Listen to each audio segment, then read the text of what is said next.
다음 이야기는 한국 최초의 설교와 예전학 박사학위를 받고 장로회 신학대학에서 오랫동안 가르치시고 또 한일장신대 총장을 2번이나 역임한 우리 정장복 교수님의 글입니다. 제목이 나의 이야기를 기다리는 성군에게라고 하는 제목입니다. 성군, 1950년대의 이야기는 모두가 어두운 사연들입니다. 나는 종종 이 생명이 살아있게 됨을 자연스러운 결과라고 생각해 본 적이 없습니다. 그 이유는 남다른 이야기들을 너무 많이 가지고 있기 때문입니다. 4살 적부터 나는 기적 같은 사연을 가지고 있습니다. 청산도 바닷가에서 개를 잡다가 물에 빠졌습니다. 썰물에 휩싸여 바다 한가운데로 떠내려가고 있었습니다. 그때 한 해녀 한 분이 그 장면을 보고서 바다로 뛰어들어가 저 멀리 떠나고 있는 나를 안고 나왔습니다.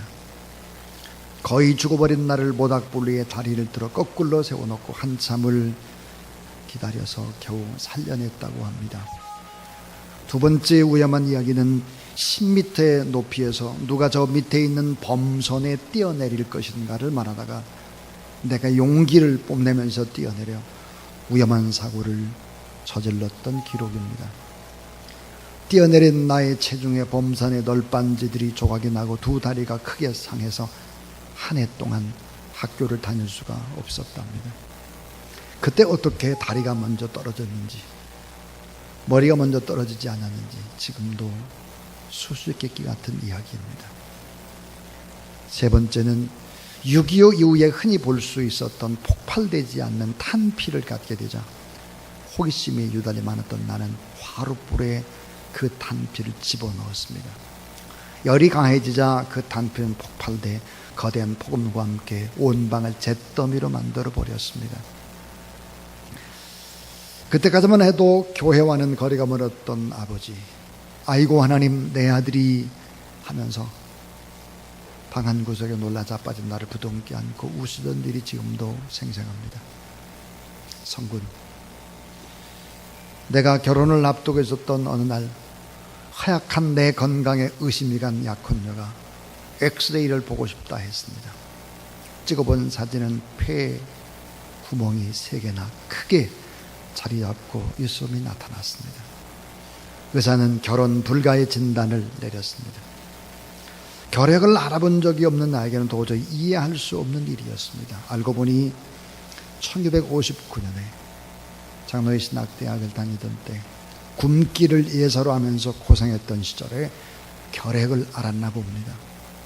그 무서운 결핵 질병이 찾아와 구멍을 3개나 뚫었는데도 대상이 알아주지 않으니까 스스로 물러났다는 결론에 도달했습니다. 얼마나 그 흔적이 선명했는지 1972년에 유학길을 떠날 때 들고 간 내 엑스레이를 본 하와이 이민국 의사는 타고 간 비행기의 이륙을 몇 시간이나 지연시키면서 정밀 검사를 하는 소동까지 벌어진 적이 있습니다. 성군, 인생은 지나온 과거 속에서 훨씬 정확하게 하나님의 뜻을 헤아려 보게 된답니다. 위험한 고비들을 회상할 때마다 감사의 기도보다는 살려주신 하나님의 뜻을 알아보려고 언제나 노력한답니다. 그리고 그 은혜에 보답하기 위해서 더 많은 땀을 흘려야 함을 다짐하면서 나는 살아가고 있습니다. 사랑하는 여러분,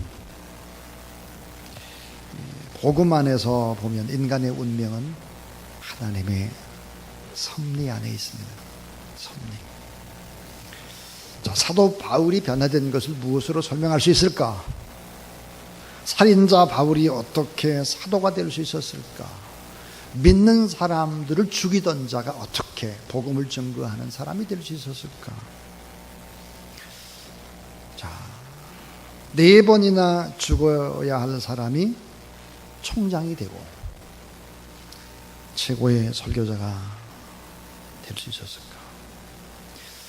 전 지금까지 영어 설교를 많이 들어봤지만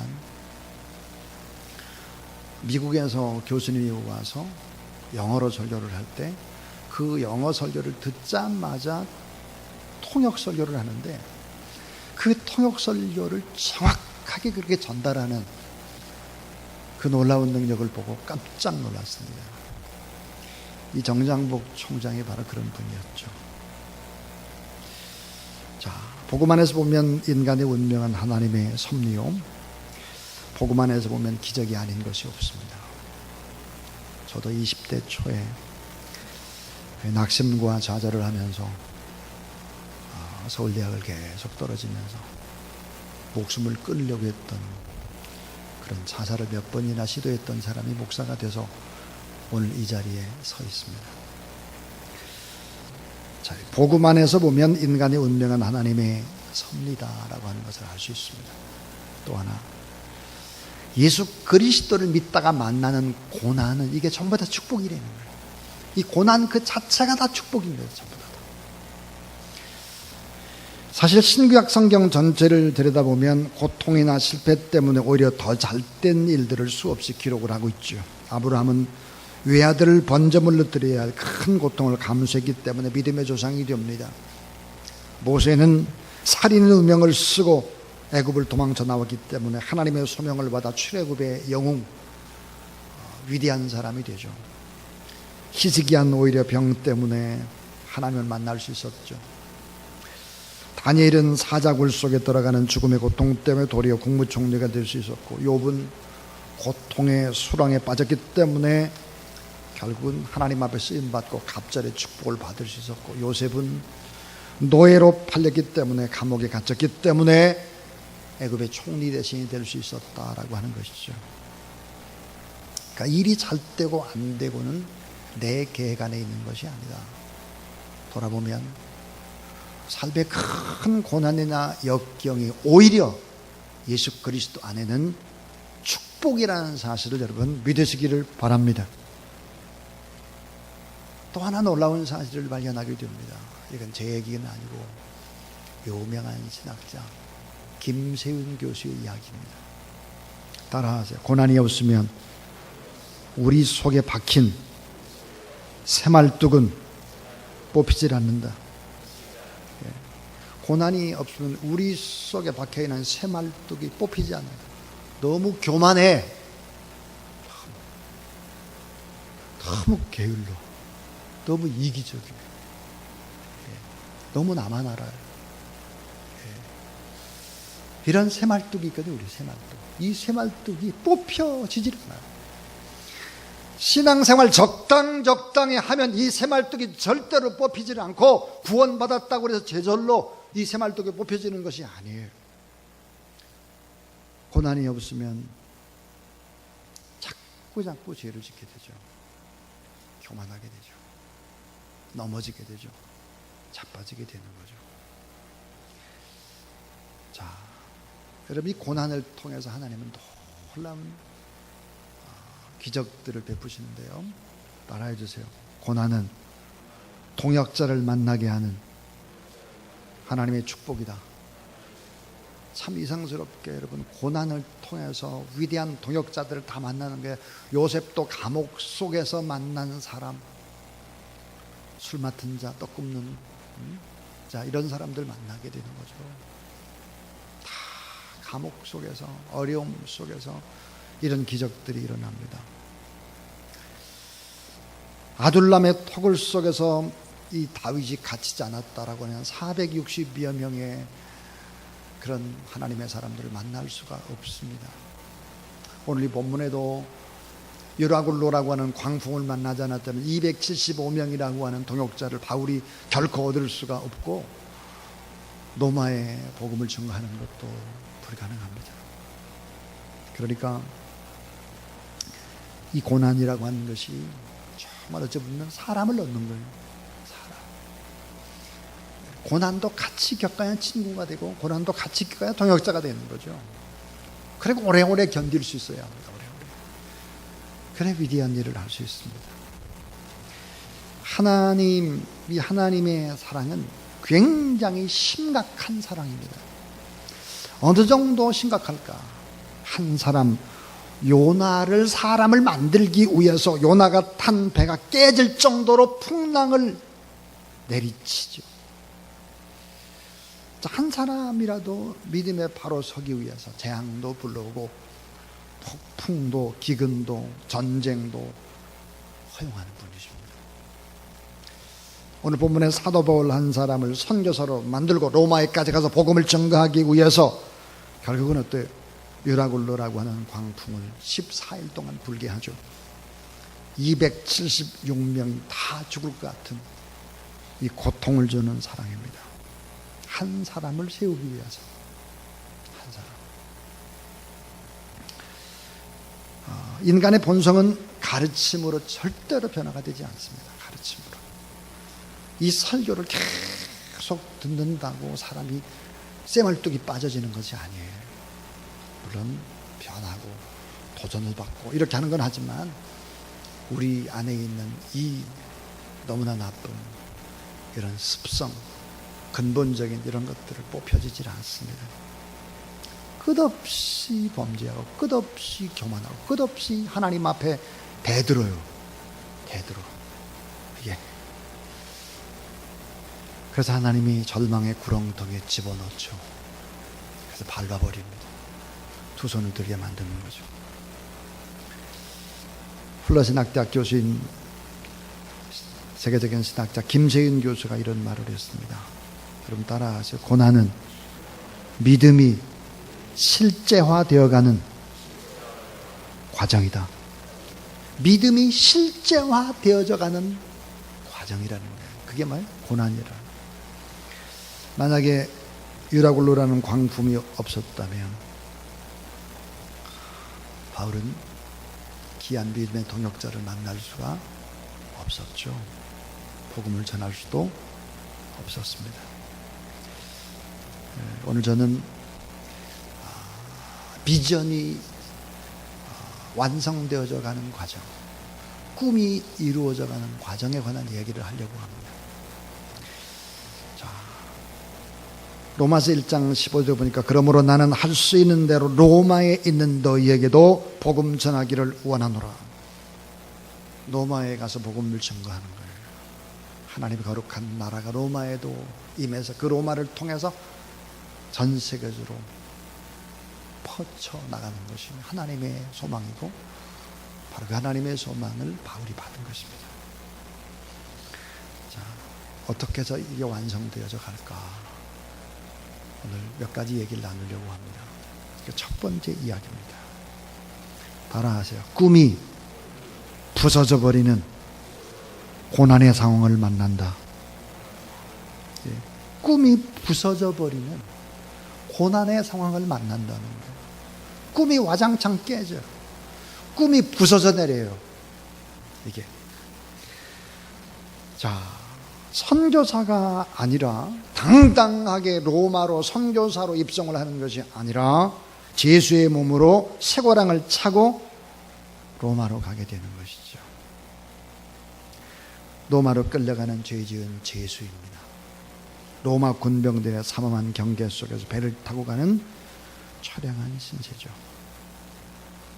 꿈이 다 깨지는 것 같아요. 또 하나는 바울을 실은 배가 유라글로라는 광풍을 만났습니다. 지중해를 항해하던 배가 큰 풍랑을 만나서 14일 동안 사투를 벌이죠. 짐들을 다 바다에 던지고 잠을 자지 못하고 276명의 사람들은 폭풍 앞에서 당황을 하게 되는 것이죠. 그래서 해와 별들이 보이지 않고 큰 풍랑이 그대로 있기 때문에 구원의 여망이 다 없어졌다. 성경이 그렇게 얘기합니다. 거기다가 이 고난의 강도는 점점 세집니다. 어떻게 될까요?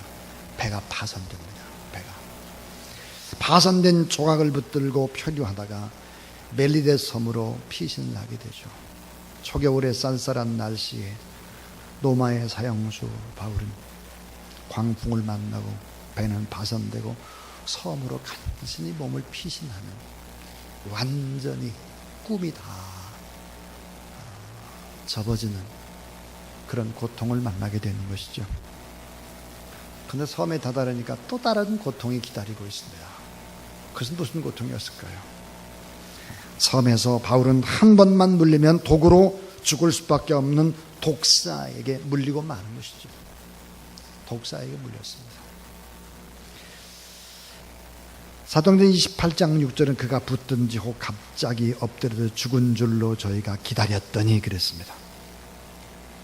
자, 멜리데 섬으로 간신히 피신한 바울은 독사를 물리게 되는 거죠. 왜 선교사 바울에게 이런 고난이 계속될까? 죄 짓고 살아가는 게 아닌데 왜 이런 어려움이 있을까 하는 거예요. 꿈이 산산이 부서져요. 꿈이.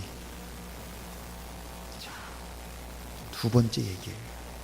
두 번째 얘기는 따라서 고난의 상황을 신앙으로 응답하라.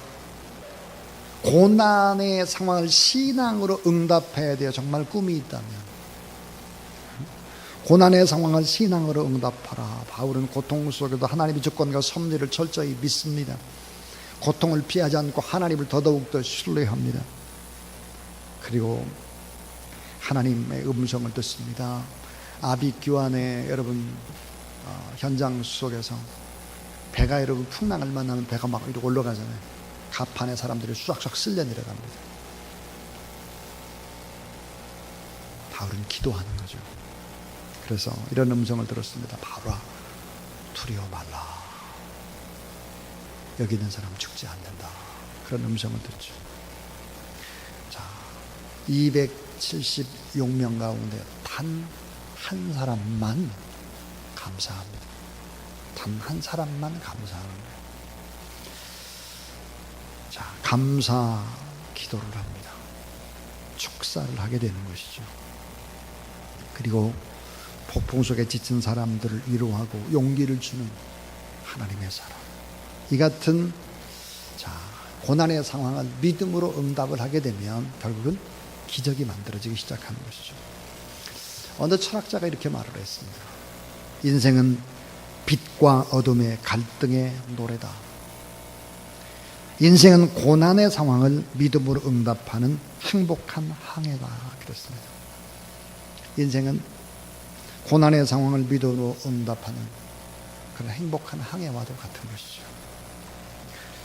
자, 세 번째 이야기는 따라서 고난을 통해서 풍성한 기적을 낳는다.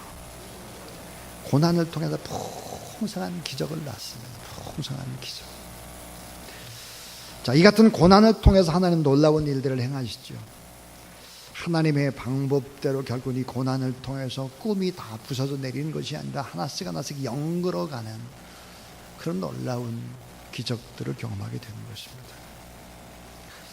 다음과 같은 이 고난 때문에 놀라운 일들이 일어납니다.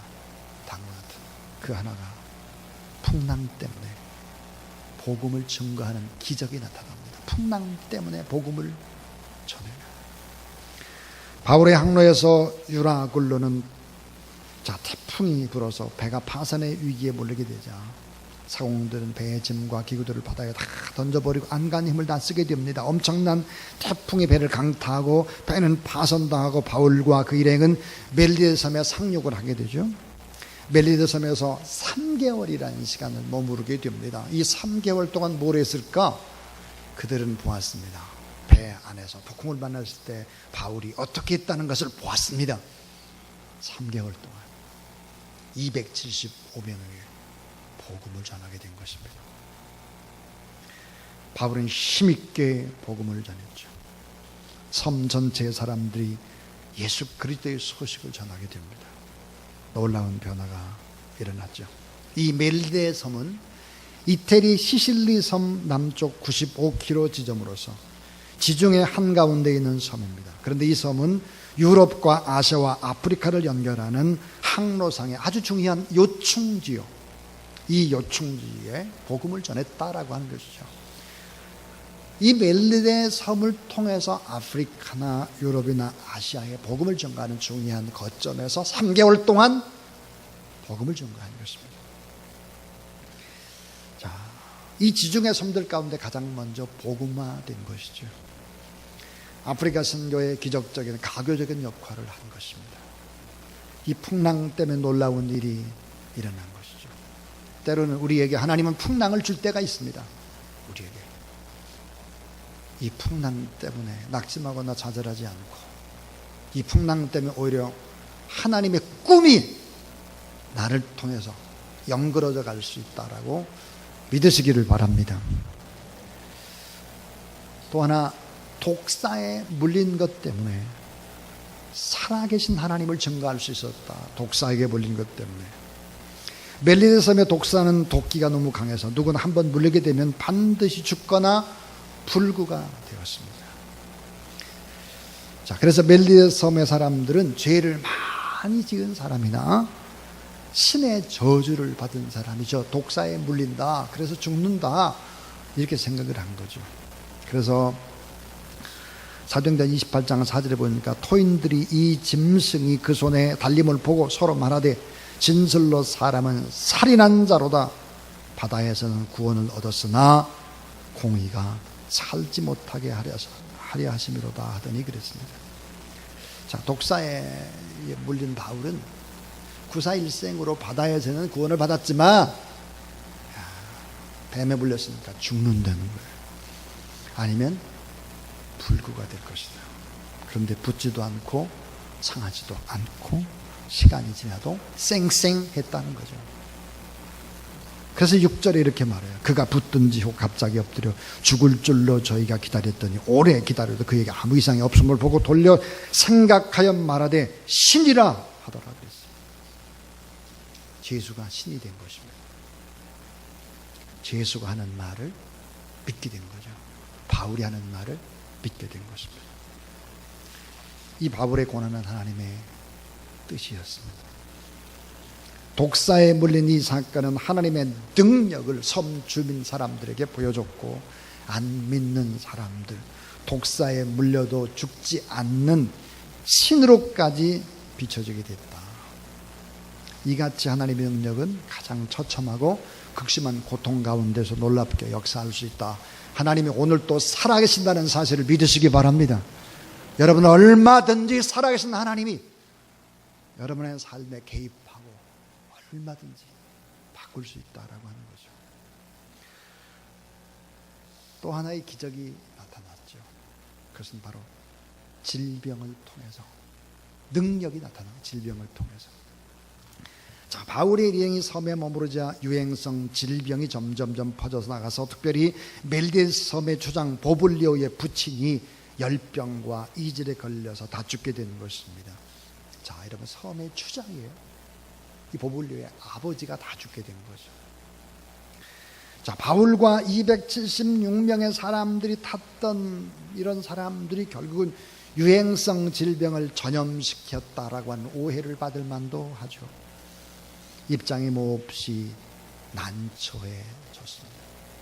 근데 바울은 자, 집으로 들어가죠. 그리고 간절히 이렇게 기도합니다. 오늘 사도행전 28장 8절부터 10절에 보니까 보블리오 부친이 열병과 이질에 걸려 누웠거늘 바울이 들어가서 기도하고 그에게 안수하여 낫게 하며 이러므로 섬 가운데 병든 사람들이 다 와서 고침을 받고 후한 예로 우리를 대접하고 라고 기록을 하고 있습니다. 그러니까 하나님의 능력이 나타나고 많은 사람들이 모여들고 바울을 신이라고 생각하고 귀한 것으로 대접을 하고 3개월 동안 겨울을 이 섬에서 나면서 복음을 증거한 것입니다. 사랑하는 여러분, 이 모든 것들을 배에 타고 있었던 모든 사람들이 다 본 거죠. 다 보았습니다. 결국은 275명의 동역자를 얻은 것입니다. 제수가 되었기 때문에 로마에까지도 갈 수 있었죠. 결국은 함께했던 배에 탄 275명은 이 같은 바울과 함께 동행했고 복음의 말씀을 들었고, 그 전에 백부장도 선장도 선주도 로마의 군병들도 다 그렇게 살아계신 하나님의 역사를 눈으로 보게 된 것입니다. 이 바울의 꿈은 로마에 가서 복음을 증거하는 것이었죠. 바울의 꿈은 특별한 하나님의 섭리로부터 시작이 되어 이루어졌다는 거죠. 만약 그가 죄수의 몸으로 수고랑을 차고 로마 군인들에 의해서 호송되지 않았다면 로마에 갈 수는 없었을 것입니다. 바울의 목숨을 노리는 유대인들 특공대원들이 있었고 로마까지 가려면 배싹이도 만만치 않았고 뿐만 아니라 로마의 황제 가이사의 집 감옥에 갇히게 되는데 능력 있는 가이사의 집 사람들에게 복음을 증거합니다. 이 빌립보서의 맨 마지막 후반부에 보게 되면 빌립보 교인들에게 편지를 쓰면서 가이사 집 사람 중에 몇이 너에게 무난한다, 그렇게 편지를 쓰고 있는 것을 보면 왕실 사람들이 예수 그리스도를 믿기 시작한 것이죠. 바울의 꿈은, 하나님의 꿈은 모든 방법을 통해서 이루어졌습니다. 바울의 인간적인 방법이 아니라 오미하신 하나님의 섭리로 그 선교의 꿈이 이루어졌고 그 선교의 꿈을 이루기 위해서 이런 고통과 풍랑의 방법들을 동원했다라고 하는 것입니다. 자, 저는 이제 설교를 마치려고 합니다. 우리의 마음속에, 여러분의 마음속에 다 뭐가 있느냐? 하나님의 소원이 있습니다. 하나님의 소원. 우리 빌립보서 2장 13절에 우리 안에는 하나님의 소원이 있다 그랬어요. 하나님의 소원을 이루는 과정, 이 과정에 고통을 만날 수도 있고 풍랑을 만날 수도 있다는 거죠. 이럴 때 고통을 피하지 않고 하나님의 주권과 섭리를 더 철저히 의지하고 하나님의 능력을 믿고 담대히 나갈 때 결국은 하나님께서 큰 역사를 여러분을 통해서 이루어가실 수 있다라고 하는 것입니다. 유라굴로의 광풍에 배가 다 깨져버렸습니다. 귀중한 것을 다 잃어버렸습니다. 모든 짐은 지중해 깊은 바닷속으로 잠겨버렸습니다. 그러나 이 같은 고난과 절망의 과정을 통해서 아주 중요한 하나님을 더 깊이 만났을 뿐만 아니라 사람을 얻었습니다. 275명을 얻었죠. 그래서 하나님의 꿈은 점점 더 가속화될 수 있었다라고 하는 것이고 멜리데 섬에 복음하는 세계 선교의 바로 거점이 될 수 있었다라고 하는 것입니다. 하나님 앞에서 여러분 이런 큰 믿음을 가지고 오늘 하루하루의 삶을 복되게 살아가면 10년, 20년, 30년 후에 우리의 인생을 돌아보면 하나님이 정말 이렇게 역사하셨구나, 그런 고백들을 하게 될 날이 오게 될 것이다. 믿음 가지고 오늘도 우리의 어려움들을 이겨나가는 저와 여러분 우리 모두 될 수 있기를 주님의 이름으로 축원합니다. 406장 하나님 앞에 찬양을 드리면서 봉헌하겠습니다. 406장입니다.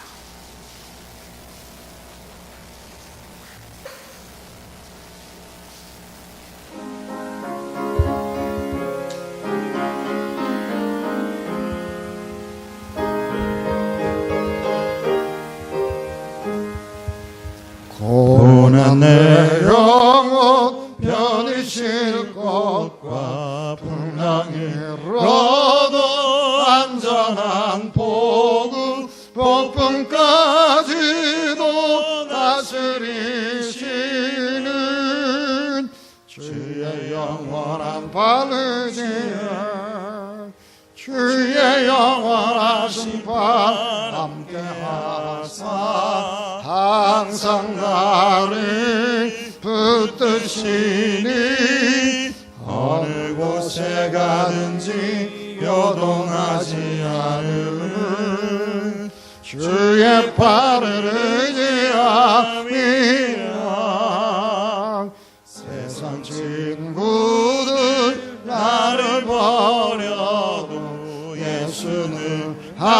함께 동행함으로 주의 은혜가 충만하리니 주의 영원한 바르지에 주의 영원한 심판 함께하사 항상 나를 붙드시니 어느 곳에 가든지 요동하지 않음은 주의 팔을 의지함이라. 자리를 능치 못한 것 능치 못한 것 주께 없으니 나의 인생을 주께 맡기면 나의 모든 짐 대신 지시는 주의 영원한 바르지에 주의 영원한 심판 함께하사 항상 나를 붙드시니 어느 곳에 가든지 요동하지 않음은 주의 팔을 의지함이라. 하나님 아버지 감사합니다. 하나님의 꿈, 비전이 완성되어져 가는 과정 속에 때론 나의 뜻과 나의 생각과 나의 의지와 감정과 상관이 없이 어려움을 만날 때가 있습니다. 오히려 어려움을 만날 때 하나님의 주권적인 섭리를 의지하고 어려움 속에도 기뻐하고 감사하고 끝까지 하나님의 말씀 붙잡고 믿음으로 나아갈 때 내 방법이 아닌 하나님의 방법으로 하나님의 기적 같은 역사가 우리의 삶의 현장에 일어나게 하여 주시옵소서. 우리에게 믿음을 더하여 주시고 믿음으로 살게 하여 주시고 세상 것 사람 의지하지 않고 살아계신 하나님 의지하며 또 특별히 우리의 모든 짐 대신 져주시는 주님 의지하며 살아가는 저희들 되게 하여 주시옵소서. 하나님 아버지 귀한 예물을 하나님 앞에 봉헌합니다. 물질이 있는 곳에 내 마음도 있다 했습니다. 물질만 드리는 것이 아니라 우리의 마음을 드리고 마음만 드리는 것이 아니라 우리의 남은 인생의 나날도 다 주님의 것임을 선언합니다. 주께서 받으시고 풍성한 주의 은혜가 넘쳐나게 해 주시옵소서. 하나님 앞에 모든 영광 올려드리옵고 우리 구주 예수 그리스도의 이름으로 감사하며 축복하며 기도하옵나이다. 아멘.